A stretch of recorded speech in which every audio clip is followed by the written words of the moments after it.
ఓం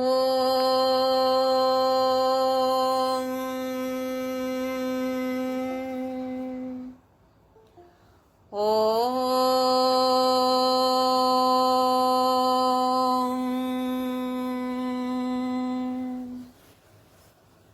ఓం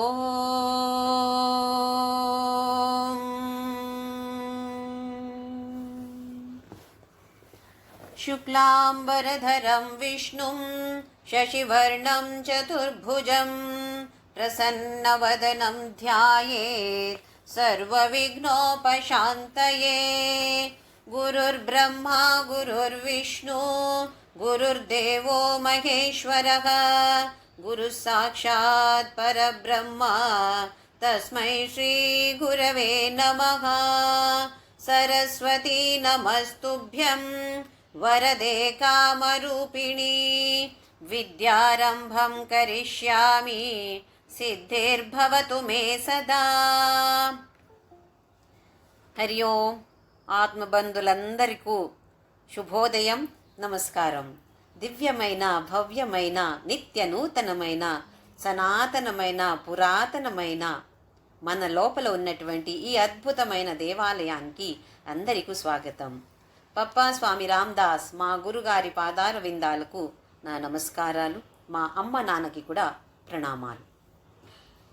ఒక అధ్యాయం చూశాము, 12వ అధ్యాయం షట్చక్రోపరి సంస్థిత అనే అద్భుతమైన అధ్యాయం. ఎన్ని చక్రాలు ఉన్నాయి, ఏ ఏ చక్రాల్లో ఏ రూపంలో తను ఉంది, ఏ భాగంలో, ఏ పార్ట్, ఏ అంగంలో ఉంది అంటే చర్మము, మాంసము, ఇలాగే అన్నీ అందులో బాగా అద్భుతంగా వర్ణన చేశారు. ఇప్పుడు 13వ అధ్యాయం శ్రీ విద్యా విరాట్ రూప యోగ 111th శ్లోక. పుణ్యకీర్తి పుణ్యలభ్య పుణ్యశ్రవణ కీర్తన పులోమజార్చిత బంధమోచని బర్బరాలక.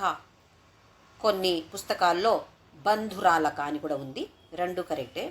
పుణ్యకీర్తి, కీర్తి ఎలాగొస్తుంది? కీర్తి పుణ్యకార్యం చేసినప్పుడు మాత్రమే మనకు కీర్తి వచ్చేది, లేకపోతే అపకీర్తి. కీర్తి కాదు. అంటే తను అలాగే ఉంది. మనల్ని ఎలా చేస్తుంది అంటే పుణ్యకార్యం చేయడానికి ప్రోత్సాహం ఇస్తుంది. మనకు ఆసక్తి రావాలి కదా, పుణ్యకార్యం చేయాలంటే మనకు ఆసక్తి పుట్టాలి. ఆసక్తి పుట్టింది అంటే అది తను అనుగ్రహమే. అందుకే పుణ్యకీర్తి. అలాగే పుణ్యలభ్య. ఇలా పుణ్య కార్యం చేసి చేసి చేసి పెద్ద బ్యాగు నిండా పుణ్యం ఉండాలి మనకు. అప్పుడు తను లభ్యం అవుతుంది, అప్పుడు మాత్రమే తను మనకు దొరుకుతుంది. ఇప్పుడు అలా చూస్తే పుణ్యము ఉండకూడదు, పాపము ఉండకూడదు. మనకు మోక్ష కావాలి అంటే పుణ్య బ్యాగ్ శూన్యం అవ్వాలి, పాప బ్యాగ్ కూడా శూన్యం అవ్వాలి. కానీ మొదట్లో ఏం చేయాలి? పుణ్యకారం చేసి పుణ్య బ్యాగ్ పెద్దగా అయితే చాలా మంచిది. ఆ తరువాత దానికి అతీతం అయిపోవాలి. ఆ తర్వాత పుణ్యము లేదు, పాపము లేదు అట్లా అవ్వాలి. కానీ ఫస్ట్లోనే ఓహో పుణ్యం లేదు, పాపం లేదు వదిలేయడం కాదు. పుణ్యకార్యం చేసి చేసి చేసి ఆ తరువాత దానికి అతీతం అయిపోవాలి. అప్పుడు మాత్రమే తను లభ్యమవుతుంది. అందుకే పుణ్య లభ్య. మనకు పుణ్యం దొరకడానికి కూడా తను అనుగ్రహమిస్తుంది. అలాగే తను దొరకడానికి మనకు పుణ్య కావాలి. పుణ్య శ్రవణ కీర్తన. శ్రవణ వినడము, వినడం మాత్రమే కాదు. శ్రవణ అంటే గ్రహించడం, చదవడము, లేదా టీవీలో మంచి కీర్తనాలు దాన్ని వినడము, చూడటము. ఇప్పుడు ఏదో గుడి చూపిస్తారు, అది చూస్తే కూడా మనకు ఎంతో ఆనందంగా ఉంటుంది. ఇప్పుడు అయోధ్య ప్రాణప్రతిష్ఠ అయ్యేసరికి మనం అందరూ టీవీ ముందు కూర్చొని చూసామో ఎంత ఆనందంగా ఉండింది. అది కూడా ఇక్కడ ఆ శ్రవణలో వస్తుంది. కీర్తన, భజన పాడటం. అమ్మవారి గురించి భజన పాడితే అది పుణ్యం, వింటే అది పుణ్యం, చూస్తే అది పుణ్యం, చదివితే తను గురించి చదివితే అది కూడా పుణ్యం. అయితే పుణ్య శ్రవణ కీర్తన అన్ని గ్రహించడం. మనకు తెలుసు, ప్రపంచంలో అన్నీ ఉంటాయి, మంచిది చెడ్డవి అన్నీ ఉంటాయి. కానీ అందులో మనకేం కావాలి దాన్ని మాత్రమే మనం తీసుకోవాలి. ఓహో చెడ్డది ఉంది చెడ్డది ఉంది చెడ్డది ఉంది అని చెప్తూ ఉంటే మనము దాని మీద దృష్టి పెడుతున్నాము. మంచిది కూడా ఉంది కదా, దాని మీద దృష్టి పెడితే మనకు అది పుణ్యశ్రవణం అయిపోతుంది. పుణ్యశ్రవణ కీర్తన. పులోమజార్చిత. పులోమజ అంటే శచీదేవి, ఇంద్రుడికి భార్య శచీదేవి. తను అమ్మవారి పూజ చేసింది. దానికి ఒక కథ ఉంది. ఒకసారి ఇంద్ర అంటే ఒక పదవి, అది ఒక మనిషి పేరు అని కాదు. ఇప్పుడు ప్రధానమంత్రి, చీఫ్ మినిస్టర్, ప్రైమ్ మినిస్టర్ అని చెప్పట్లేదా, అది ఒక పదవి. అలాగే ఇంద్ర అనేది పదవి. ఆ పదవిలో ఉండే ఇంద్రుడికి ఒక బ్రహ్మహత్య పాపం చేసి శాపం వచ్చింది. ఆ శాపం వల్ల భూమిలో పుట్టాడు. అప్పుడు ఈ ఇంద్ర పదవికి నహుష అని ఒక అతను వచ్చాడు. ఇంద్ర పదవిలో ఇప్పుడు ఇంద్రుడుగా నహుషుడు ఉన్నాడు. మనకు పదవి ఏమన్నా వస్తే ఏమవుతుంది? అహంకారం పెరుగుతుంది. నేనే నా అంతా ఇంకెవరు లేరు, ఇవి అన్నీ మనకు అహంకారం. ఆ అహంకారంతో ఇంద్రుడి భార్య శచీదేవి మీద దృష్టి పెట్టి, ఆహా ఇంద్రుడికి భార్య కదా, అయితే నేను కదా ఇప్పుడు ఇంద్రుడు, అయితే తను నా భార్య అవ్వాలి అని దుష్ట ఆలోచన వచ్చింది, చెడ్డ ఆలోచన వచ్చింది. అయితే సందేశం పంపిస్తాడు శచీదేవికి, నా భార్యంగా రా నువ్వు అని. అప్పుడు తనకి భయం వేసింది. ఏం చెయ్యాలి అని తోచక గురు బృహస్పతి గారిని సలహా అడిగింది. అప్పుడు బృహస్పతి గారు ఏమంటారు అంటే, 40 రోజులు అంటే ఒక్క మండల లలితామాత పూజ చెయ్యి. ఆ తర్వాత ఇలాగ ఒక ప్లాన్ చెప్పారు. అలాగే తను ఏమంటుంది అంటే, సందేశం పంపిస్తుంది నహుషుడికి, నేను ఇప్పుడు 40 రోజులు రాలేను, ఒక్క మండల పూజ చేస్తున్నాను. ఆ తరువాత నువ్వే ఇక్కడ రావాలి. ఎలాగ రావాలి? వల్ల పల్లకిలో కూర్చొని రావాలి. ఆ పల్లకిని ఎవరు మోసుకొని రావాలి? 7 ఋషులు, ఇంకా ఎవరు తీసుకురాకూడదు. పల్లకిలో నువ్వు కూర్చోవాలి. ఆ పల్లకిని మోసుకొని రావడం ఎవరు అంటే 7 మంది, మన 7 ఋషులు. ఓహో, నహుషుడికి చాలా సంతోషమైంది. 40 రోజులు శచీదేవి పూజ చేసింది. లలితామాత పూజ చేసి 41వ రోజు నహుషుడు ఎంతో సంతోషంగా 7 ఋషిని పిలిచి, ఇప్పుడు ఇంద్ర పదవిలో ఉన్నాడు కాబట్టి 7 ఋషులు కూడా ఆయన చెప్పినట్టు వింటారు. 7 ఋషులు వచ్చారు. వచ్చి పల్లకిని మోసుకొని మొదలు పెడతారు. స్టార్ట్ చేస్తారు, బయలుదేరతారు. మనకు అక్కడ వెళ్ళాలి అని ఉండినప్పుడు ఎంత లేట్, ఎంత స్లో వెళ్తున్నామో అనిపిస్తుంది. అలాగే నహుషుడు కూడా అలాగే అనిపించింది, ఎంత స్లోగా వెళ్తున్నారు. ఇంకా అగస్త్య మహాముని ఎలాగుంటాడు? పొట్టిగా ఉంటాడు, లావుగా పొట్టిగా ఉంటాడు, పెద్ద పొట్ట, త్వరగా నడవలేడు. అందరూ ఫాస్ట్గా నడుస్తే ఈయనేమో నిదానంగా నడుస్తున్నాడు. ఇంకా పొట్టిగా ఉన్నాడు కాబట్టి ఒక్క సైడ్ ఇలాగ అవుతుంది ఆ పల్లకి. అప్పుడప్పుడు అక్కడక్కడ జర్క్ వస్తుంది, ఎందుకంటే అగస్త్యముని అలా నడుస్తున్నాడు. అయితే నహుషుడికి కోపం వచ్చి బాగా తిట్టి కొడతాడు. చూడండి, ఆ పదవి వస్తే ఇలాగ అవుతున్నారు మనుషులు అంటే, ఎవరిని తిడుతున్నాను ఎవరిని కొడుతున్నాను అని కూడా చూడలేదు. అగస్త్య మహాముని, అంత శ్రేష్ఠ మహామునిని తిట్టుతున్నాడు. అక్కడ అగస్త్య మహాముని ఆ పల్లకి తోసేసి శాపం ఇస్తాడు. నువ్వు పెద్ద పాముగా పుట్టు అని శాపం ఇచ్చేస్తాడు. అయితే ఆ పల్లకిలో వెళ్ళట్లేదు, శచీదేవి దగ్గర వెళ్ళట్లేదు. ఇలాగ అమ్మవారు శచీదేవిని రక్షణ చేశారు. ఆ 40 రోజులు పూజ చేసిన పరిణామం ఏంటంటే ఇది, ఫలితం అంటే ఇది. ఇప్పుడు అయితే పులోమజ అర్చిత. పులోమ అంటే శచీదేవి తండ్రి పేరు. పులోమ జా, జా అంటే పుట్టింది. ఎక్కడి నుంచి వచ్చింది తను? పులోమకి కూతురు కాబట్టి పులోమజ. పులోమజ అర్చిత. బంధమోచని.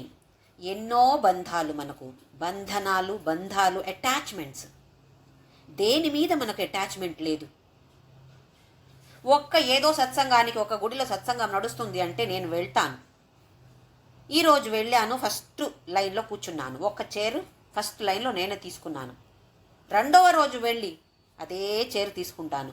మూడవ రోజు వెళ్ళినప్పుడు ఎవరైనా వేరే వాళ్ళు అక్కడ కూర్చున్నారు అంటే ఎంత కోపం వస్తుంది నాకు.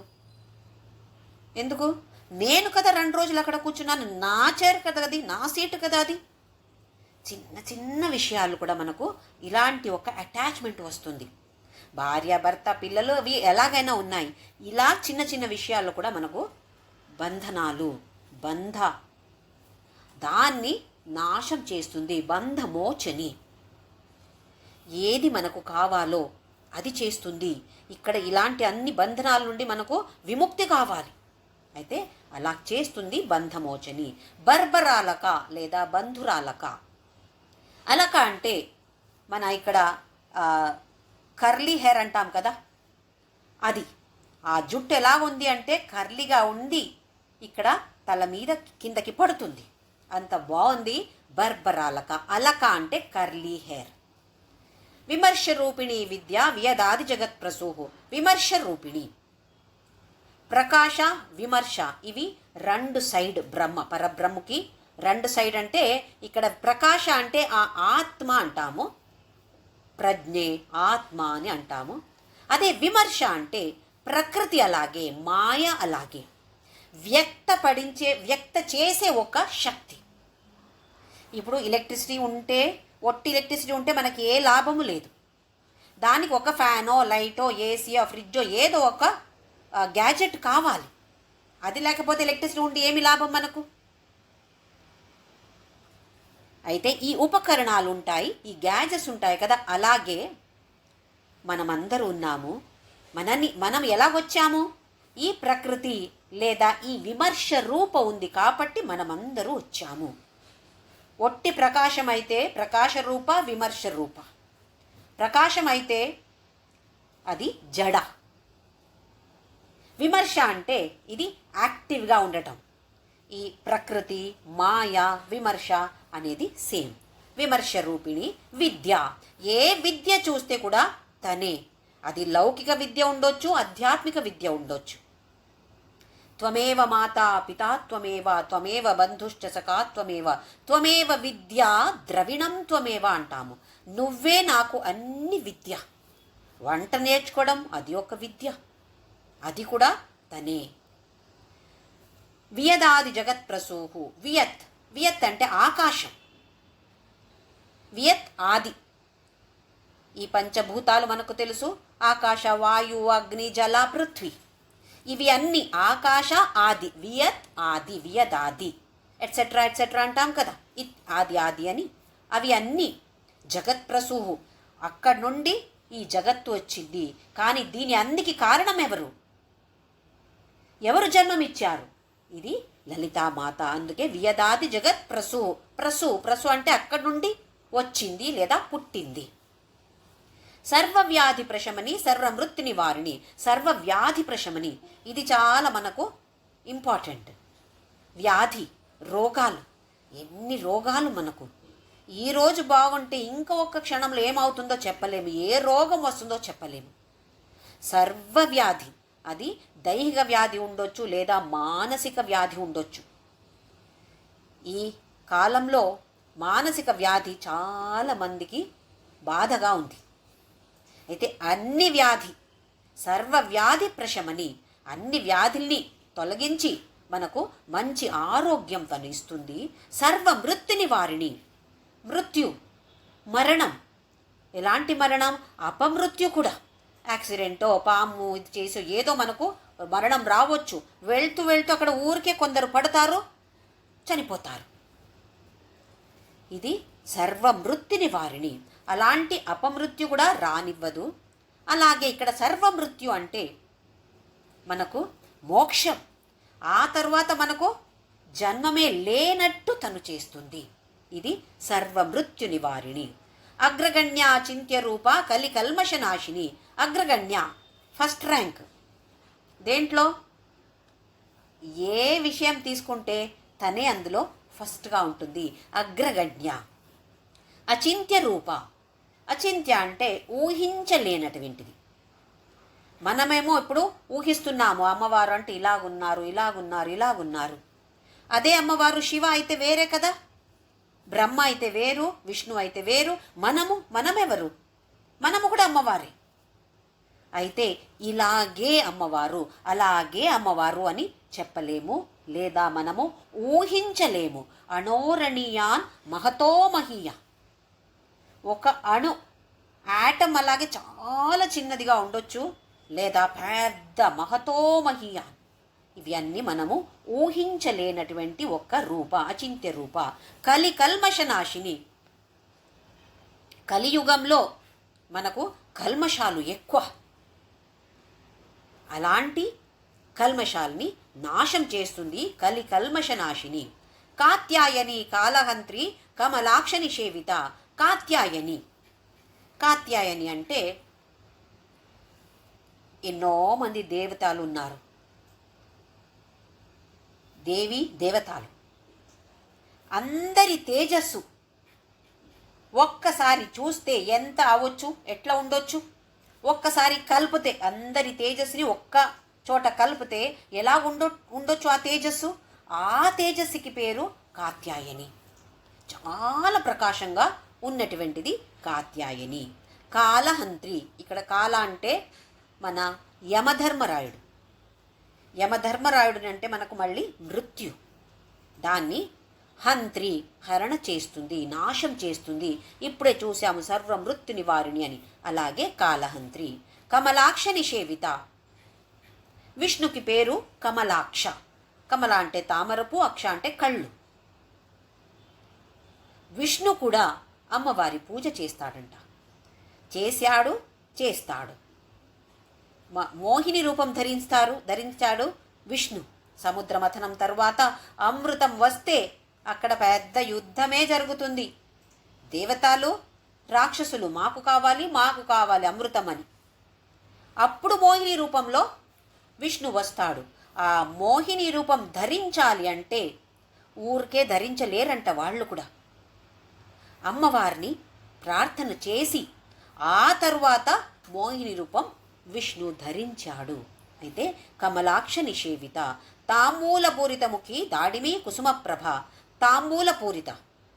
ముఖం అంటే మొహం ఎలాగుంది? తాంబూల. అది ఒక నామంలో మనం ముందే చూశాము. ఇప్పుడు తాంబూల తను తింటూ ఉంటుంది. తాంబూల పూరితముఖి. మంచి సువాసన అలా వస్తుంది. దాడిమి కుసుమప్రభ. దానిమ్మ పూ, పండు కాదు, దానిమ్మ పూ. ఆ పూ ఎలాగుంటుంది? ఒక రెడ్ కలర్ కాదు, ఆరెంజ్ కలర్ కాదు, ఎంతో మంచి షైనింగ్గా వస్తుంది. ఫస్ట్ పూ వస్తుంది, ఆ తర్వాతనే పండు వస్తుంది. ఆ ప్రభ ఎలాగుంది? అలాగే దాడిమి కుసుమప్రభ. మృగాక్షి మోహిని ముఖ్య మృడాని మిత్రరూపిణి. మృగాక్షి జింక. కళ్ళు ఎలాగున్నాయి? ఎంత బాగుందంటే జింక కళ్ళు చూస్తే ఎంతో మంచి షేపుతో ఉంటుంది. అలాగే తను కూడా అలాగుంది. మోహిని. అందరినీ ఆ మోహంలో పడేస్తుంది. అందరూ మోహిస్తారు తన్ని. అందుకే మోహిని. ముఖ్య. మనము దేనికి ప్రాముఖ్యత ఇవ్వాలి?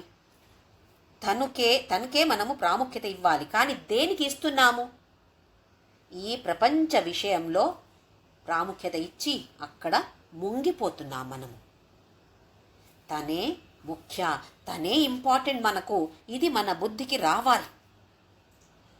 థియరీ తెలుసు, కానీ ప్రాక్టికల్ చేసినప్పుడు అలా చేస్తున్నామా? ఇది మనము గమనించాలి. ముఖ్య. మృడాని. మృడ అంటే శివుడు. శివుడికి భార్య భార్య మృడాని. మృడ అంటే చాలా సంతోషంగా ఉండటం. ఇది ఒక్క అర్థం. ఇంకొక అర్థం అంటే నాద, ఈ నాద బ్రహ్మం అంటాం కదా, ఆ నాదమే మృడ. అయితే మృడాని కూడా ఒక మంచి నాదం. మృడాని మిత్రరూపిణి. మనకెవరు మిత్రులు? ఎవరెవరు మిత్రులో వాళ్ళందరూ కూడా తనే ఆ రూపంలో వచ్చింది.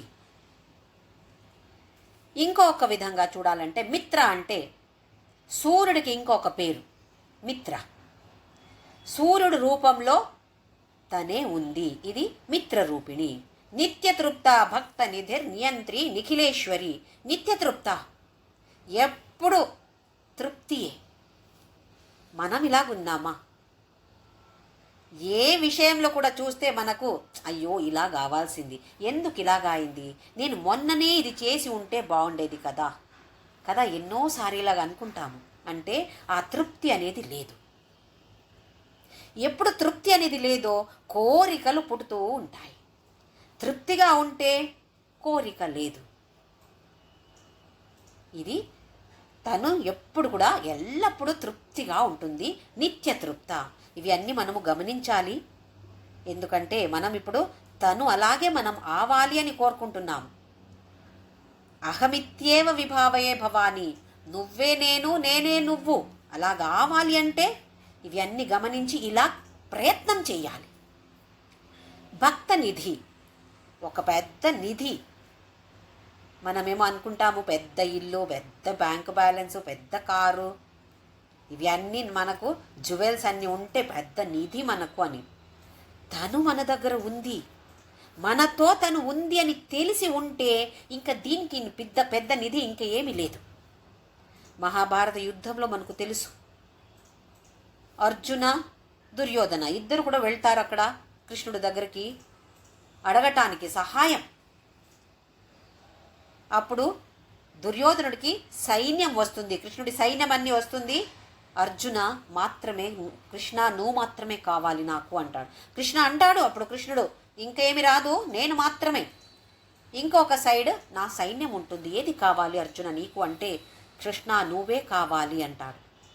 మనం అక్కడ ఉండి ఉంటే నీ సైన్యం ఇవ్వు, నువ్వు వస్తే ఏమొస్తుంది నాకు అని అనేవాళ్ళో ఏమో. కానీ మనము నువ్వు మాత్రమే కావాలి, ఇది పెద్ద నిధి, నువ్వు వస్తే ఇంక ఏం కావాలి నాకు, అలాంటి భావన మనకు ఉండాలి. భక్త నిధి నియంత్రి, అందరినీ కంట్రోల్ చేసేది. నియంత్రణం చేయడం అంటే కంట్రోల్ చేయడం. ఇంకొక అర్థం అంటే గైడ్, సలహాలు ఇస్తుంది. మనకెవరో వచ్చి జ్యోతి ఇలా చేయండి, ఇలా చేస్తే బాగుంటుంది అంటే ఓహో ఇది అమ్మవారే ఈ రూపంలో వచ్చి నాకు సలహాలు ఇస్తున్నారు, ఇది మనకి తెలియాలి. నిఖిలేశ్వరి, నిఖిల ఈశ్వరి. నిఖిలేశ్వరి అంటే నిఖిల అంటే అన్ని, మొత్తం ఏమేమి ఉన్నాయో అన్ని దీనికి ఈశ్వరి తను. మైత్ర్యాది వాసన లభ్య మహాప్రళయ సాక్షిణి. మైత్ర్యాది వాసన, మైత్ర్య అంటే మిత్రత్వం, ఫ్రెండ్షిప్ చేయడం. కొందరు చూడండి ఎవరిని చూస్తే కూడా ఫ్రెండ్స్తో కూడా ఒక మంచిగా ఉండరు, ఎప్పుడు చూస్తే తిట్టడం, ఇంకా ఏదో ఎప్పుడు చూస్తే కంప్లైంట్స్ ఉంటాయి. అలా కాదు. భగవద్గీతలో 12వ అధ్యాయంలో భగవంతుడు చెప్తాడు, అద్వేష్ట సర్వభూతానా మైత్ర కరుణ ఏవచ నిర్మమో నిరహంకార సమ దుఃఖ సుఖక్షమి సంతుష్ట సతతం యోగి యతాత్మా దృఢనిశ్చయ మయ్యర్పిత మనోబుద్ధి యోమద్భక్త సమే ప్రియ. ఎవరికి ఇలాంటి గుణాలు ఉంటాయో అలాంటి వాడు అంటే నాకు చాలా ప్రియమైన భక్తుడు. అద్వేష్ట సర్వభూతానాం, ఎవరి మీద ద్వేషం ఉండకూడదు. అంటే ఏముండాలి? స్నేహం ఉండాలి. అలాంటి వాసన కావాలి అని అన్నాడు భగవంతుడు. ఇక్కడ మైత్ర్యాది వాసన లభ్య, తనని మనము స్మరణ చేస్తే ఇలాంటి వాసనాల్ని మనకు తను అనుగ్రహిస్తుంది. మైత్ర్యాది ఇత్యాది ఒక్కటే కాదు, ఏమేం అక్కడ భగవంతుడు చెప్పాడో అలాంటి అన్ని గుణాలు మనకు తను ఇస్తుంది. మహాప్రళయ సాక్షిణి, మహాప్రళయ. ప్రళయ అంటే మనకు తెలుసు అన్ని నాశనం అయిపోతుంది. నిత్య ప్రళయ అంటే మనము రోజు నిద్రపోతాము, నిద్రపోయినప్పుడు అంతా ఇది ఒక ప్రళయం. దీనికి పేరు నిత్య ప్రళయ. అంటే మనము నిద్రలో ఉండినప్పుడు మనకేమన్నా తెలుస్తుందా ప్రపంచం ఉందో లేదో ఏమి మనకు తెలీదు. దీనికి పేరు నిత్య ప్రళయ. ఇంకా మనము చనిపోతాము, చనిపోయిన తర్వాత మళ్ళీ పుట్టే ముందు ఆ గ్యాప్ ఉంటుంది, ఆ టైం పీరియడ్ ఉంటుంది. చనిపోయిన తర్వాత ఇంకా పుట్టుతాము, ఏ దేహంలో పుట్టుతామో తెలీదు, కానీ ఎప్పుడు పుడతామో కూడా తెలీదు. కానీ ఆ మధ్యంలో ఉన్నటువంటి కాలం, దానికి కూడా పేరు అది ప్రళయం. ఇంకా ఒక ప్రళయం అంటే ఒక్క యుగం, 4 యుగాలు ఉన్నాయి. సత్యయుగ, త్రేతాయుగ, ద్వాపరయుగ, కలియుగ. ప్రస్తుతం కలియుగం నడుస్తుంది. ఒక్క యుగం అయ్యేసరికి ఒక్క ప్రళయం అవుతుంది. ఇప్పుడు ఇక్కడ మహాప్రళయ, 4 యుగాలు కంప్లీట్ అయి లాస్ట్లో మళ్ళీ ఒక ప్రళయం అవుతుంది. దానికి పేరు మహాప్రళయ. మళ్ళీ మొదలవుతుంది సత్యయుగ, త్రేతాయుగ మళ్ళీ స్టార్ట్ అవుతుందంట. అయితే సాక్షిగా ఉండటం తను మాత్రమే, ఇంకా ఎవరు ఉండరు. ఈ మహాప్రళయం అయినప్పుడు తను మాత్రమే ఉంటుంది. అందుకే మహాప్రళయ సాక్షిని. పరాశక్తి పరానిష్ఠ ప్రజ్ఞాన ఘనరూపిణి. పరాశక్తి, పరా అంటే శ్రేష్టమైన శక్తి. ఇది కూడా చాలాసారి చూసాం మనము. శ్రేష్టమైన శక్తి, ఇంకా ఏ శక్తి కూడా తనకి సమానంగా లేదు. పరానిష్ఠ, నిష్ఠ అంటే ఒక శ్రద్ధతో చేయడం. ఏ పని చేస్తే కూడా ఒక శ్రద్ధ ఉండాలి, లేకపోతే అది మనకు యశస్ ఇవ్వదు. పరానిష్ఠ ఎక్కడ ఉండాలి? ఇప్పుడు మన దృష్టి అంతా ఆ పరా దాని మీద ఉండాలి. తను అలాగే ఉంది, మనం కూడా అలా ఉండాలి. పరానిష్ఠ. ప్రజ్ఞాన ఘనరూపిణి, విజ్ఞాన ఘనరూపిణి అని చూసాము. అలాగే ఇప్పుడు ప్రజ్ఞాన, జ్ఞానంలో శ్రేష్టమైన జ్ఞాన అంటే ప్రజ్ఞానం. ప్రజ్ఞ లేదా ఆత్మ గురించి మనము తెలుసుకోవడం, ఇది ఘనరూపిణి. ఈ ఘనంగా అందులో తను ఉంది. మాధ్వీపానాలస మత్త మాతృకా వర్ణరూపిణి. మాధ్వీపానాలస మధుపానం. ఇక్కడ మధుపానం అంటే సమాధి స్థితిలో ఉండినప్పుడు ఒక మధు అంటే తేనె, అలాగే ఒక్క ద్రవం మన కంఠంలో పడుతుందంట.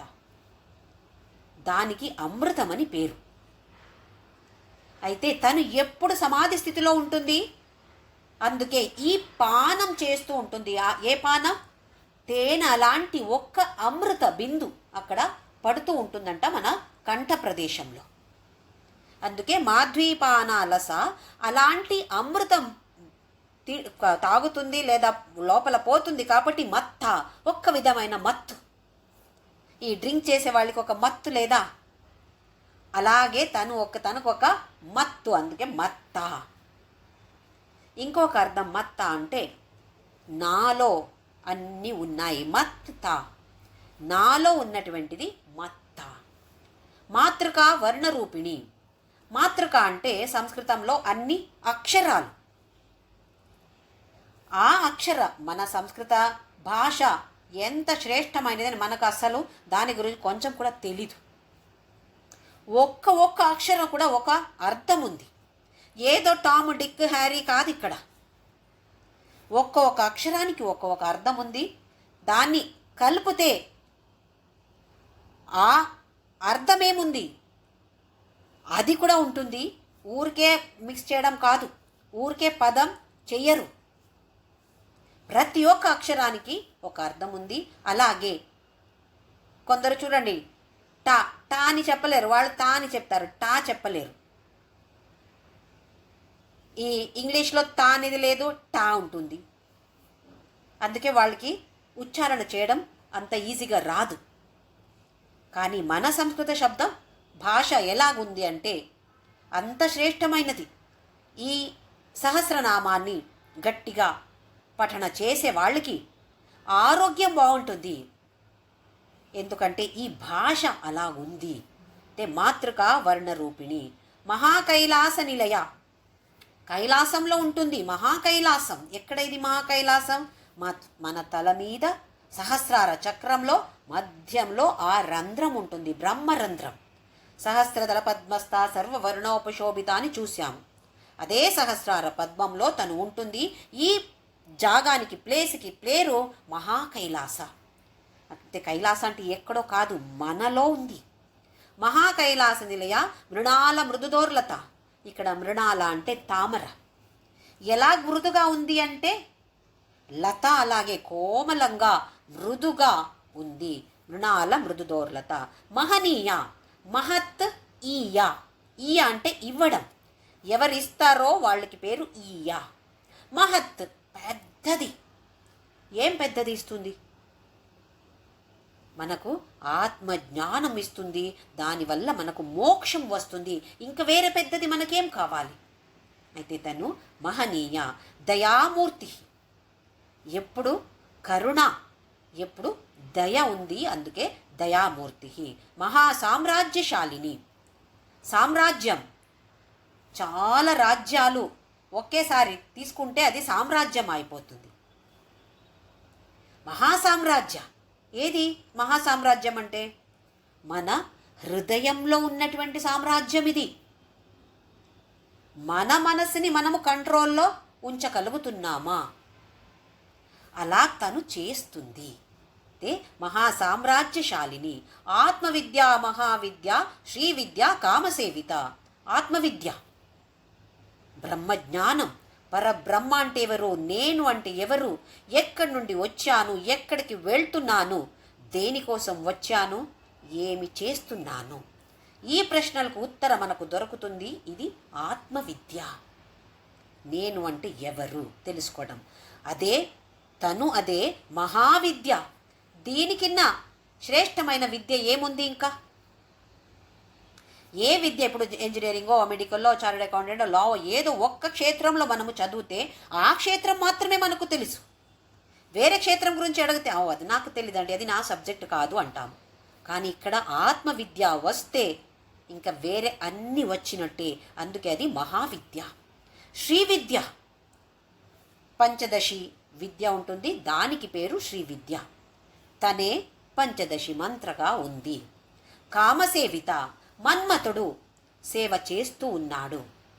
మన్మథుడికి దేహం లేదు. దేహం లేదు అంటే మనస్సు కూడా లేదు. అయితే ఒక చైతన్యంగా మాత్రమే ఉంటాడు. ఆయన కూడా సేవ చేస్తాడు. అంటే ఈ బయట మనం ఉండి పూజ చేసే ఆచారం అన్నీ ఉంటాయి కదా, అవి అగత్యం కాదు, చేయకూడదని లేదు. కానీ మానస పూజమే శ్రేష్ఠ. తను గురించి మనము స్మరణ చేస్తూ చేస్తూ ఉండాలి. ఇది కామసేవిత. శ్రీ షోడశాక్షరి విద్య. పంచదశి విద్యకి ఇంకా ఒక్క బీజాక్షర యాడ్ చేసి షోడశ అక్షర, 16 అక్షరాలు ఒక విద్య. ఈ విద్యని మనము ఊరికే నేర్చుకోకూడదు, గురుముఖేణ నేర్చుకోవాలి. గురు ఉపదేశ దానికి కావాలి, నియమాల పద్ధతి ప్రకారమే మనము చెయ్యాలి. కానీ ఇది శ్రీ షోడశాక్షరి విద్య కూడా తనే. త్రికూట మనము ఒక్కసారి చూశాము. వాగ్భవకూట, మధ్యమకూట, అధో కంఠాద కడిపర్యంతాన్ని చూశాము. ఇక్కడ నుండి కింద తర్వాత 3 కూటాలు ఉంటాయి. అందులో తను ఉంటుంది. ఇంకా ఎక్కడెక్కడ మనము ఈ 3 అని వస్తుందో, 3 అని వస్తుందో అక్కడంతా 3 గుణాలు, 3 అవస్థలు, 3 కాలాలు, 3 వెరైటీ దేహాలు, స్థూల శరీర, సూక్ష్మ శరీర, కారణ శరీర, ఇవి అన్నీ వస్తున్నాయి అక్కడ. అయితే ఇది త్రికూట. కామకోటిక. ఎన్ని కోటి కోటి మనకు ఆశలు, కామాలు పుట్టుతున్నాయి. ఒక్క ఆశ కూడా అది తనే. తను అనుగ్రహం మీదనే మనకు వస్తుంది అలాంటి కోరికలు. కోరిక వచ్చినప్పుడు ఇది నువ్వే, అది ఎలాంటి కోరిక అయినా ఉండని, ఇది నువ్వే అని స్మరణ చేస్తే అలాంటి, అది లౌకిక కోరికలా ఉంటే కూడా ఆధ్యాత్మ కోరికంగా తయారవుతున్నాయి. లేదా మనకు లౌకిక కోరికలు అన్నీ నాశమాయి అధ్యాత్మ కోరికలు మాత్రమే మనకు పుట్టుతున్నాయి. ఇది కామకోటిక. ఇంకొకటి కామకోటి పీఠ. కంచిలో ఉన్నటువంటి ఆదిశంకరాచార్యుల పీఠానికి పేరు కామకోటి పీఠ. కటాక్ష కింకరీ భూత కమలా కోటి సేవిత. ఒక్క కటాక్షం, ఒక్క చూపు ఉంటే కోటి లక్ష్మి. మనకు ఒక్క లక్ష్మి వస్తేనే చాలు, ఎంతో అన్నీ వచ్చినట్టే. కోటి లక్ష్మిలో తను సేవ చేస్తున్నారు. కటాక్ష కింకరీభూత కైంకర్యం చేస్తారు. ఎవరు? కమలా కోటి. ఇక్కడ కమలా అంటే లక్ష్మి. ఒక లక్ష్మి, ఇద్దరు లక్ష్మిలు కాదు, కోటి కోటి లక్ష్మిలు సేవ చేస్తారు. శిరస్థిత చంద్రనిభ బాలస్థేంద్రధను ప్రభ. శిరస్థిత, శిరంలో సహస్రార పద్మంలో తల మీద తను ఉంటుంది. చంద్రనిభ, చంద్రుడు అలాగే చాలా అందంగా ఉంది. చంద్రుడికి ఎలా ఒక షైనింగ్ ఉందో అలాంటి షైనింగ్ తనకు ఉంది. చంద్రనిభ బాలస్థ, బాల అంటే ఈ నుదురు, నొసటి మీద మనం ఇప్పుడు బొట్టు పెట్టుకుంటాము, భస్మం ధరిస్తాము. ఆజ్ఞాచక్రంలో తను ఉంది. ఆజ్ఞాచక్రాంతరాల స్థాని చూశాము. అలాగే ఇప్పుడు బాలస్థ, ఈ ఫోర్ హెడ్ నుదురు, దీనికి పేరు బాల. ఇక్కడ తను ఉంది. ఇంద్రధను ప్రభ, ఇంద్రధనుష్ రెయిన్బో. అలాగే ఆ రెయిన్బో అనేది ఎన్ని కలర్స్ ఉంటాయి, అందులో 7 రంగులు ఉంటాయి. ఎంత ఒక అందంగా ఉంటుంది. అలాగే తను కూడా ఆ ఒక రెయిన్బో అలాగే తను ఉంది. దానికి పేరు ఇంద్రధనుష్. హృదయస్థ అనాహతాబ్జ నిలయ అని చూశాం. అనాహత చక్ర, హృదయ చక్ర, అందులో హృదయంలో తను ఉంది. రవి ప్రఖ్య, సూర్యుడికి ఎలా ఒక ప్రకాశం ఉందో అలాంటి ప్రకాశం తనకు ఉంది. నిజంగా చూడాలి అంటే సూర్యుడికి ప్రకాశమే లేదంట. అమ్మవారి ప్రకాశం సూర్యుడి మీద పడి సూర్యుడికి ఆ ప్రకాశం వస్తుంది అంటున్నారు వశిన్యాది వాగ్దేవతలు. త్రికోణాంతర దీపిక, ఈ శ్రీచక్రంలో బిందు రూపంలో తను ఉంటుంది. సెంటర్లో బిందు రూపంలో తను ఉంటుంది. బయట ఆ బిందు బయట ఒక త్రికోణం ఉంటుంది. అందుకే త్రికోణ అంతర దీపిక, ఒక షైనింగ్. ఎక్కడ? బిందు రూపంలో త్రికోణ మధ్యంలో తను ఉంటుంది. ఇది ఒక క్లాస్లో శ్రీచక్రవర్ణ చేసినప్పుడు మళ్ళీ చూద్దాము. త్రికోణంలో ఎవరెవరు ఉంటారు అవి అన్ని చూద్దాం తర్వాత. దాక్షాయణి దైత్యహంత్రి దక్ష యజ్ఞ వినాశిని. దాక్షాయణి, దక్షుడికి పుత్రిగా పుట్టింది దాక్షాయణి. దైత్యహంత్రి, రాక్షసుల సంహారం చేస్తుంది. దైత్యహంత్రి ఎవరో రాక్షసులంటే పురాణంలో ఉండిన వాళ్ళు కాదు, మనమందరూ. ఎలాంటి ఆలోచనలు మనకు పుట్టుతున్నాయి? అన్నీ చెడ్డ ఆలోచనలు. అలాంటిది పుట్టితే మనము దైత్యులుగా అవుతున్నాము. అలాంటి ఆలోచనాన్ని తను నాశం చేస్తుంది. ఇది దైత్యహంత్రి. దక్ష యజ్ఞ వినాశిని, ఇది కథ మనందరికీ తెలుసు. దక్ష ఎలాగే ఒక శివుడి మీద కోపంలో ఒక యజ్ఞ చేసి శివుడికి కూతురు దాక్షాయణికి కూడా ఒక ఆమంత్రణం ఇవ్వట్లేదు.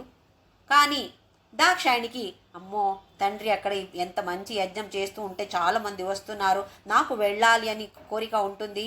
భర్తతో అడిగితే, శివుడితో అడిగితే, నువ్వు కావాలైతే వెళ్ళు, నేను రాను అన్నాడు. అయితే దాక్షాయణి మాత్రమే, ఇంకా వేరే ప్రమథ గణాలు వెళ్తాయి, వాళ్ళందరూ వెళ్తారు, కానీ శివుడు వెళ్ళట్లేదు.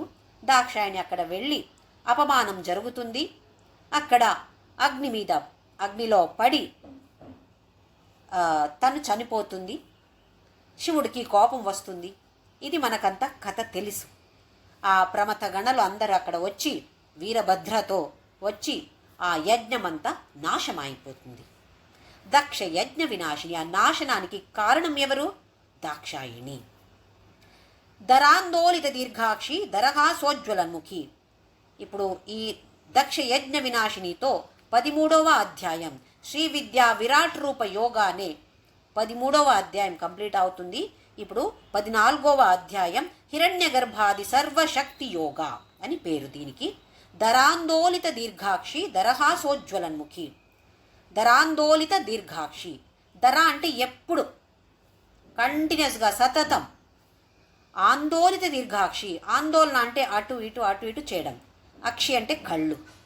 దీర్ఘాక్షి, దీర్ఘమైన అక్షి ఉంది. ఎందుకు అలాగుంది? మనం మొత్తం అందరిని చూసుకోవాలి కదా తను, అందుకే అటు ఇటు ఇలా చేస్తూ ఉంటుంది, ఎల్లప్పుడూ చేస్తుంది కాబట్టి దర. దరాందోళిత దీర్ఘాక్షి, అలాగే దరహాసోజ్వలన్ముఖి, దరహాస ఉజ్వలన్ముఖి. దర అంటే ఎల్లప్పుడూ, హాస అంటే మంచి ఒక మందహాసం, మంచి నవ్వు. ఉజ్వలన్ముఖి, ఆ నవ్వు ఉంది కాబట్టి మొహం ఎలా కనిపిస్తుంది? ఉజ్వలంగా కనపడుతుంది. మనం కూడా నవ్వుతే ఎంతో బాగుంటాం, కానీ నవ్వడానికి మనకు ఖర్చు అవుతుంది కదా. అందుకే చాలామంది చూస్తే అస్సలు నవ్వరు. నవ్వు అనేది మొహం మీద ఉండకపోతే ఇంకా ఏ జ్యువెల్స్ వేసుకుంటే కూడా, ఏ ఆభరణాలు వేసుకుంటే కూడా పెద్ద అందంగా కనపడరు. ఏ ఆభరణాలు లేకపోతే కూడా ఒక మంచి నవ్వు ఉంటే ఎంత అందంగా కనపడుతున్నారు. అయితే తను దరహాసోజ్వలన్ముఖి. గురుమూర్తిర్గుణనిధిర్ గోమాత గుహజన్మభూహు. గురుమూర్తి, ఎవరైనా మనకు ఎవరైనా ఉండని గురు ఉన్నారో వాళ్ళెవరు? అది తనే వచ్చింది. ఈ గురు రూపంలో గురుమూర్తిగా తనే వస్తుంది. ఇలాంటి శ్రద్ధ నమ్మక కావాలి మనకు. ఇది గురు అంటే ఇంకా వేరెవరు కాదు, ఇది ఆ జగన్మాతే నాకు ఇలా గురుగా వచ్చింది. గుణనిధి, మంచి గుణాలు, ఒక పెద్ద సంపత్తిది, అది గుణనిధి. గోమాత, గోకి తను మాత, అన్ని గోవులకి తను మాత, తనే గోమాత. గో అంటే మనకు తెలుసు ఆవు. ఇంకా ఒక అర్థం, 2-3 అర్థాలు ఉన్నాయి దానికి. వేదానికి కూడా పేరు గో ఉంది. మన భూమి, పృథ్వీ, భూమికి కూడా గో అని పేరుంది. మంచి మాటలు, స్పీచ్, వాక్, దానికి కూడా గో అని పేరుంది. తను గోమాత. గుహజన్మభూహు, గుహ అంటే సుబ్రహ్మణ్యుడు. సుబ్రహ్మణ్యుడికి జన్మమిచ్చిన తల్లి తను గుహజన్మభూహు. ఇంకా ఒక అర్థం అలా చూడాలంటే, మన జన్మ మరణ ఎలా నడుస్తుంది? పుట్టుతాము, తింటాము, పెళ్లి చేసుకుంటాము, పిల్లల్ని పుట్టిస్తాము, మళ్ళీ వెనక వెళ్ళిపోతున్నాము, అంతే కదా. ఇంకేమన్నా ఉందా? ఏమన్నా చేస్తున్నామా? ముందుకు వెళ్ళాలి. అధ్యాత్మ పథంలో బ్రహ్ముడి దగ్గర పరబ్రహ్మ అంటే ఏంటో అని తెలుసుకునే ఒక ఆసక్తి ఉండాలి. అది గుహజన్మ. దీనికి కూడా కారణం తనే. ఇలాగొకటి ఉంది, బయట రావచ్చు, లేదా చక్ర వ్యూహంలో మళ్ళీ మళ్ళీ పునరపి జననం, పునరపి మరణం, పునరపి జనని జఠరే శయనం, ఇదే నడుస్తుంది. ఇలా కాదు, ఇంకొక రహస్యం ఏదో ఉంది ఇందులో, నేను ఇంకా ముందుకు వెళ్ళాలి. ఇలాంటి ఆసక్తి కూడా ఇచ్చేది మనకు తనే. దేవేశీ దండనీతిస్తా దహరాకాశ రూపిణి. దేవేశి, అందరూ దేవతలకి తను ఈశి అంటే కంట్రోలర్. దండనీతిస్థ, దండనీతి ఒక కర్మాల నియమాలు, అది ఉంది కాబట్టి ఏదో ఒక రూల్స్ ఉంటే మనం ఏం చేస్తాము, అక్కడ ట్రాఫిక్ పోలీస్ ఉన్నాడు అంటే ఏ నియమాలు ఉన్నాయో దాన్ని పాటిస్తాము. లేదు అంటే ఎవరు చూడట్లేదా, ఎవరికి తెలియదు కదా పర్వాలేదు అని అధర్మ మార్గంలో వెళ్తాము. అప్పుడు దండనీతి, ఒక దండ ఉండాలి అక్కడ. మనకు ఫైన్ పడుతుంది, నేను 1000 రూపాయలు అక్కడ కట్టాలి, ఫైన్ కట్టాలి అంటే అమ్మో వద్దు, నేను స్లోగానే వెళ్తాను కదా. ఒక దండనీతి. ఆ దండనీతి ఎవరు? అందులో దండనీతిస్థ, అందులో తను ఉంది. ధర్మ మార్గంలో అందరూ నడవండి, లేదా మళ్ళీ నీచ జన్మ వస్తుంది. మన మీద ఎంతో కరుణతో వాగ్దేవతలు ఇవి అన్నీ మనకు చెప్తున్నారు. కర్మ, మనమేం చేస్తామో అదే మనకు వస్తుంది. మంచిది చేస్తే మంచిది వస్తుంది, ఇది తెలుసుకోవాలి కదా. అందుకే దండనీతిస్థ. దహరాకాశ రూపిణి. దహరా అంటే మన హృదయం. ఇక్కడ ఆకాశం ఉంది, దహరాకాశ. అదే రూపంలో తను ఉంది, హృదయ రూపంలో తను ఉంది. ప్రతిపన్ముఖ్యరా కాంత తిథి మండల పూజిత. ప్రతిపత్ అంటే అమావాస్య తరువాత, పౌర్ణమి తరువాత ఫస్ట్ రోజు, స్టార్టింగ్ డే, దానికి పేరు ప్రతిపత్ అని. ఈ శ్రీచక్రంలో బిందు రూపంలో తను ఉంటుంది, బయట ఒక త్రికోణం ఉంటుంది అన్నాము. అయితే ఆ త్రికోణంలో 15 మంది దేవతలు ఉంటారు. వాళ్ళు పేరు నిత్య తిథి దేవత. ప్రతి ఒక్క రోజు ఒక తిథి, ప్రతిరోజుకి ఒక దేవత ఉంది. వాళ్ళందరూ ఈ త్రికోణంలో ఉంటున్నారు. అయితే ప్రతిపన్ ముఖ్యరా కాంత తిథి మండల పూజిత, ఒక మండలం అది. వాళ్ళందరూ అక్కడ దగ్గర ఉండి, అమ్మవారికి దగ్గర ఉండి తను సేవ చేస్తున్నారు. ఎవరెవరు ఎక్కడెక్కడ ఉన్నారో ఏంటి త్రికోణం అంటే అని తర్వాత శ్రీచక్ర వర్ణనలో మనం చూద్దాం. ప్రతిపన్ ముఖ్యరా కాంత తిథి మండల పూజిత, కళాత్మిక కళానాథ కావ్యాలాప వినోదిని. కళాత్మిక, ఇక్కడ కళలు అంటే భాగం, పార్ట్. ఇప్పుడు చంద్రుడికి 16 కళలు ఉన్నాయంట. అలాగే సూర్యుడికి కూడా కళలు ఉన్నాయి, అగ్నికి కళలు ఉన్నాయి, అన్ని దేవతలు కూడా కళలు ఉంటాయి. సూక్ష్మంగా ఉన్నటువంటి భాగాలు, అన్ని భాగాలు అన్ని సూక్ష్మ రూపంలో తనే ఉంది. కళాత్మిక, కళానాథ, ఈ అన్ని కళలకి తనే కంట్రోలర్. నాథ అంటే ఈశ్వరి, ఈశి, ఇవి అన్నీ ఒకే అర్థం వస్తుంది. కంట్రోలర్. కావ్యాలాప వినోదిని, కావ్య, మన రామాయణ మహాభారత ఇవన్నీ కావ్యాలు. కాళిదాసుడు రాశాడు. రఘువంశ, మేఘదూత, ఇంకా శాకుంతల ఎన్నో కావ్యాలు రాశారు. చాలామంది అలా రాశారు. కావ్య ఆలాప వినోదిని. మనం ఇప్పుడు దాన్ని చదివితే ఒక పెద్ద సంగీతగారు రావాలి అనేం లేదు.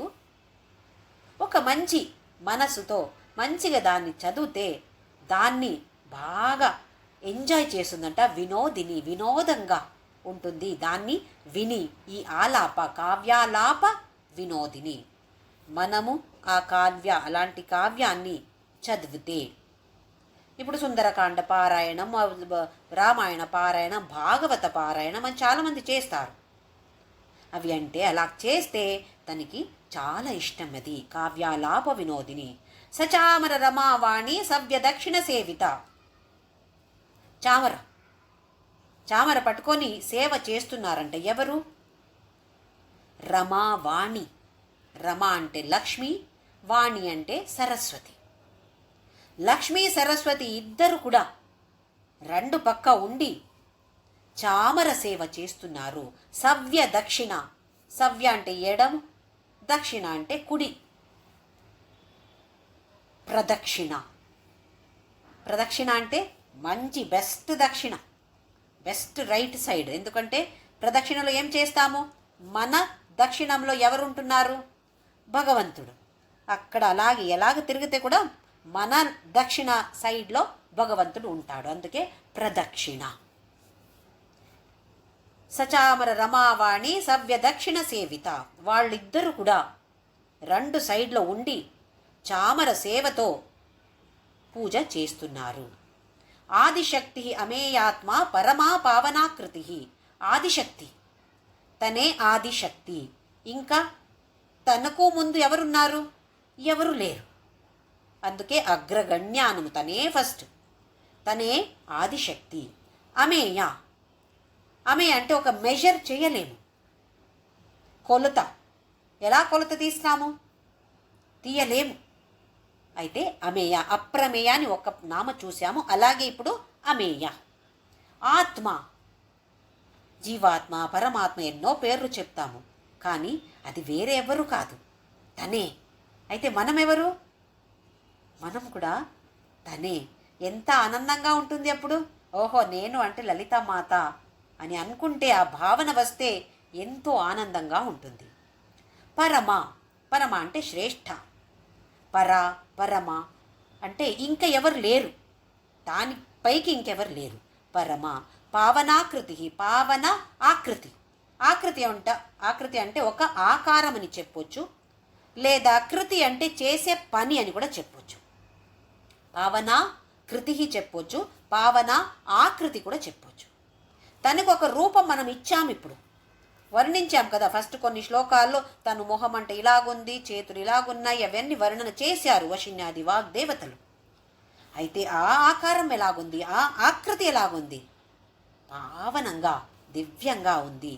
తను చేసే పని కూడా పావనంగా ఉన్నాయి. ఏమేం పని చేస్తుంది తను? సృష్టి, స్థితి, లయ, తరువాత తిరోధాన, అనుగ్రహ. తిరోధాన, అనుగ్రహ ఇవి రెండు కూడా మనము చూశాము. ఇలాంటి కృతి పావనంగా తను చేస్తుంది. అనేక కోటి బ్రహ్మాండ జనని. ఎన్ని కోటి బ్రహ్మాండాలు ఉన్నాయో మనకు తెలీదు. మనమేమో మనకు ఒక పెద్ద భూలోకం ఉంటే అందులో మనము సంతోషంగా ఉంటున్నాము. కూపమండూక అంటారు. ఇంకా ఏ గ్రహంలో ఎవరుంటారో మనకు అనవసరం, అలా బతుకుతున్నాం మనము. కానీ ఇక్కడ వీళ్ళేమంటున్నారు, ఎన్నో కోటి కోటి బ్రహ్మాండం ఉంటే అన్ని దీనికి తనే జనని. పుట్టపర్తి సాయిబాబా లోకా సమస్త సుఖినో భవంతు అని ముందు ముందు అదే చెప్పేవాళ్ళందరూ కూడా. ఆ తర్వాత ఇప్పుడు అన్ని చోట ఎక్కడెక్కడ సత్యసాయి భజన్స్ నడుస్తున్నాయో లేదా డివోటీస్ ఉన్నారో వాళ్ళందరూ ఏమంటున్నారంటే సమస్త లోకా సుఖినో భవంతు అంటారు. ఎందుకు? ఒక్క లోకం కాదు ఇది, ఎన్నో లోకాలు ఉన్నాయి. అన్ని లోకాలు ఎవరెవరు ఉన్నారో అందరూ కూడా మంచిగా ఉండని, సుఖంగా ఉండని అని ఒక ప్రార్థన చేస్తున్నారు. అయితే అనేక కోటి బ్రహ్మాండ జనని దివ్య విగ్రహ, దివ్యమైన మూర్తితను, దివ్యమూర్తి అన్నాము, దివ్యమైన విగ్రహతను మూర్తి. క్లీంకారి కేవల గుహ్య కైవల్య పదదాయిని. క్లీంకారి, క్లీం అనేది ఒక లక్ష్మీ బీజాక్షరం. ఒక దేవతకి ఒక బీజాక్షరం ఉంటుంది, బీజం అంటాము. అయితే క్లీం అనేది లక్ష్మీ బీజ. క అనేది ఇంకొక అర్థం చెప్తున్నాను. క అంటే శివుడు, లా అంటే శక్తి.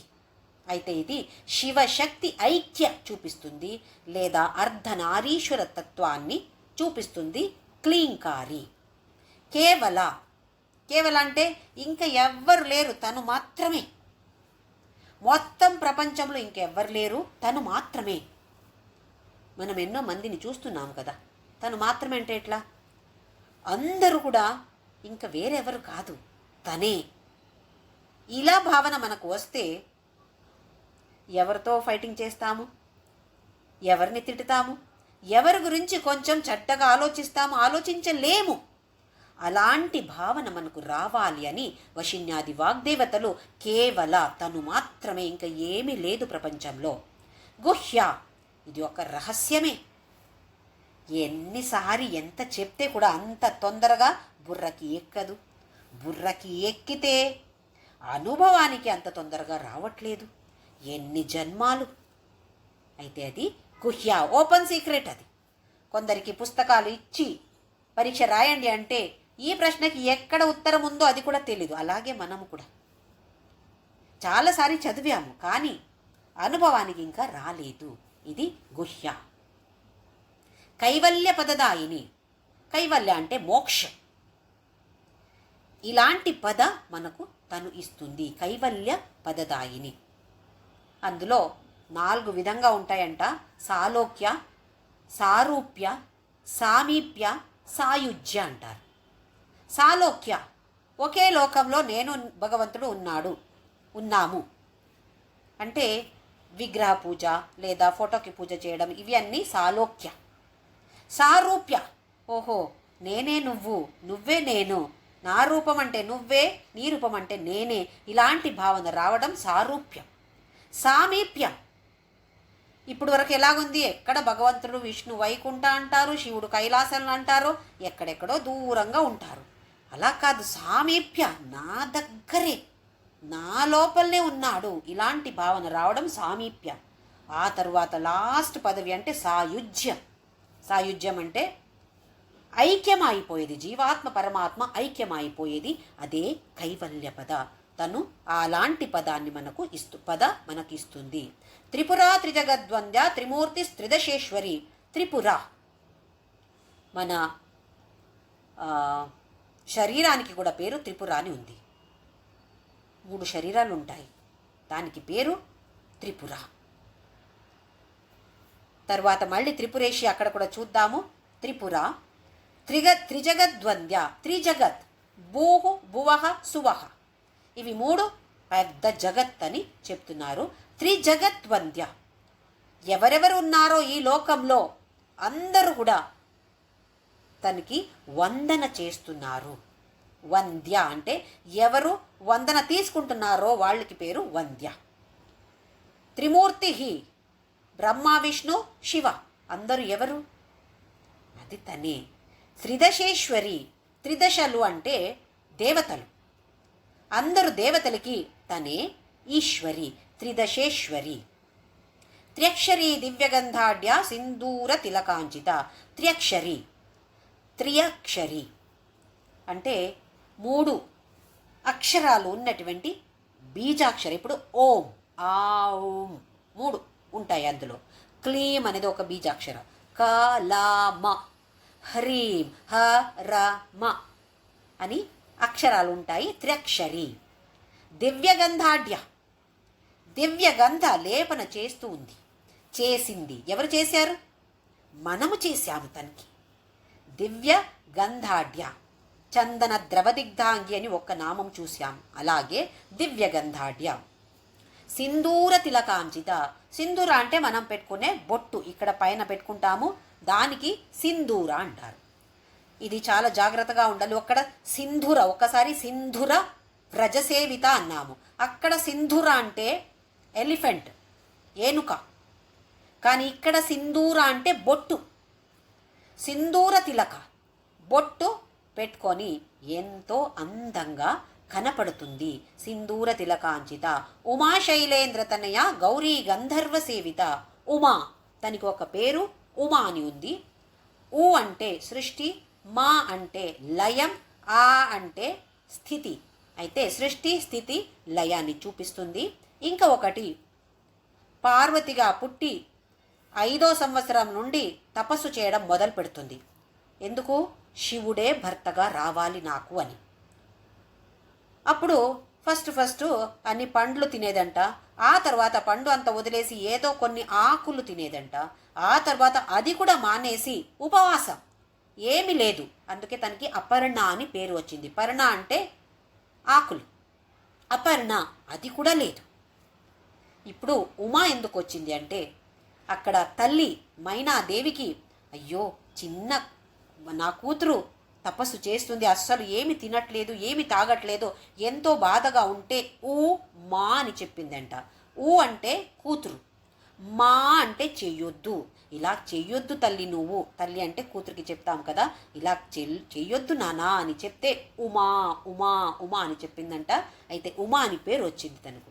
శైలేంద్ర తనయ, శైల అంటే పర్వతం. పార్వతి ఎవరికి పుత్రి? పర్వతరాజ. అయితే శైలేంద్ర అంటే అక్కడ పర్వతరాజు, పర్వతరాజు పుత్రి శైలేంద్ర తనయ. గౌరీ, గౌరవర్ణ. గౌర అంటే ఒక, నాకు తెలుగులో ఏ కలర్ అని చెప్పడానికి రావట్లేదు, గోధుమ కలర్ అంటాము. అందులో కూడా చాలా బ్రైట్గా, కొందరు చూడండి తెల్లగా ఉంటారు కానీ ఒక్క విధంగా తెల్లగా ఉంటారు, చూస్తే ఒక ట్యూబ్లైట్ చూసినట్టు ఉంటుంది. ఇది అలా కాదు, మంచి రంగు, అది గౌర. అందుకే తనకి గౌరీ అని పేరు వచ్చింది. ఆ గౌర వర్ణ, గౌర రంగు ఉంది కాబట్టి గౌరీ అని తనకి పేరు. గంధర్వ సేవిత, గంధర్వలు తనకి సేవ చేస్తున్నారు. నారద, తుంబురు వీళ్ళందరూ గాన, గంధర్వ గాన, వాళ్ళందరూ సంగీత ప్రియ అని అంటాం కదా, తను సంగీత ప్రియ, సంగీతం పాడి అలాంటి ఒక్క సేవ చేస్తున్నారు. మనకు కూడా ఎక్కడైనా గుడికి వెళితే ఏదో పెద్ద మనమేమి ఎంఎస్ సుబ్బలక్ష్మి కాదు, ఎంఎల్ వసంతకుమారి కూడా కాదు, కానీ ఒక మంచి ప్రేమంతో ఒక్క భజన పాడితే అది ఒక మంచి సేవ అవుతుంది. మన అక్కడ డబ్బు ఇచ్చి ఏదో పెద్ద సేవ వాళ్ళు చేస్తారు. పంతులు అక్కడ ఉండేవాళ్ళు, పురోహితులు చేస్తున్నారు, అది వాళ్ళు చేస్తున్నారు, మనము డబ్బు ఇస్తున్నాము. అర్చన ఉండని, హోమం ఉండని, ఏదైనా ఉండని, కానీ ఒక్క భజన పాడితే మనస్సు ఎంత నిండగా ఉంటుంది. ఎంతో ఆనందం. అది ఒక చిన్న పాట చాలు. అయితే మనమందరూ కూడా గంధర్వులు కాదు, కానీ వాళ్ళు ఎలాగ ఒక్క సేవ చేశారో అలాగే మనమందరూ కూడా చేయగలుగుతాము. ఏదో గుడికి వెళ్తే మాత్రమే కాదు, మనం ఇంట్లో మనం చేయొచ్చు. వాళ్ళేమంటారో వీళ్ళేమంటారో ఇలాంటి ఆలోచన మనకు అనవసరం. ఇలాంటి సేవ చేస్తే సామగాన ప్రియ అని ఉంది, అందరూ కలిసి పాడితే కూడా తనకి చాలా ఇష్టమంట. అయితే మనము కూడా ఎప్పుడెప్పుడు వీలవుతుందో అప్పుడప్పుడు ఈ గాన సేవ తనకి ఇచ్చి తను అనుగ్రహం అందరూ కూడా స్వీకారం చేద్దాము. ఈ నామస్మరణ మాత్రమే ఎల్లప్పుడూ ఉండాలి. స్మరణ చేస్తూ చెప్తూ తను స్మరణ ఎంతవరకు వీలవుతుందో అంతవరకు ఇది చేస్తూ చేస్తూ అందరూ కూడా అధ్యాత్మ పథంలో ముందుకు వెళతాము. ఓం శ్రీరామ్ జయ రామ్ జయ జయ రామ్. ఓం శ్రీరామ్ జయ రామ్ జయ జయ రామ్. ఓం శ్రీరామ్ జయ రామ్ జయ జయ రామ్. ఓం శ్రీరామ్ జయ రామ్ జయ జయ రామ్. ఓం శ్రీరామ్ జయ రామ్ జయ జయ రామ్. ఓం శ్రీరామ్ జయ రామ్ జయ జయ రామ్. ఓం శ్రీరామ్ జయ రామ్ జయ జయ రామ్. ఓం శ్రీరామ్ జయ రామ్ జయ జయ రామ్. ఓం శ్రీరామ్ జయ రామ్ జయ జయ రామ్. ఓం శ్రీరామ్ జయ రామ్ జయ జయ రామ్. ఓం శ్రీరామ్ జయ రామ్ జయ జయ రామ్. ఓం శ్రీరామ్ జయ రామ్ జయ జయ రామ్. ఓం असतो मा सद्गमय तमसो मा ज्योतिर्गमय मृत्योर्मा अमृतं गमय. ॐ शान्ति शान्ति शान्तिः. लोका समस्ता सुखिनो भवन्तु. लोका समस्ता सुखिनो भवन्तु. लोका समस्ता सुखिनो भवन्तु.